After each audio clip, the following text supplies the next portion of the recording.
নমস্কার বন্ধুরা, আজকে চলে গেছিলাম পাগলা বাবার ধামে। এখানকার বাবা খুবই জাগ্রত।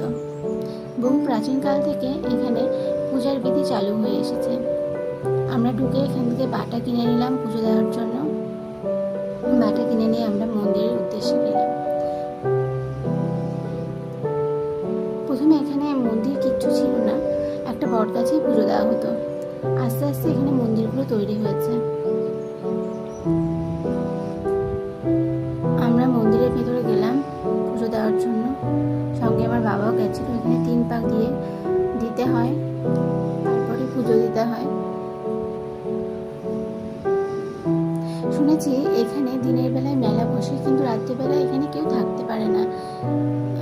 সত্যি এখানে কেউই থাকে না রাতে, কিন্তু এই রহস্য আজ পর্যন্ত কেউই উন্মোচন করতে পারেনি।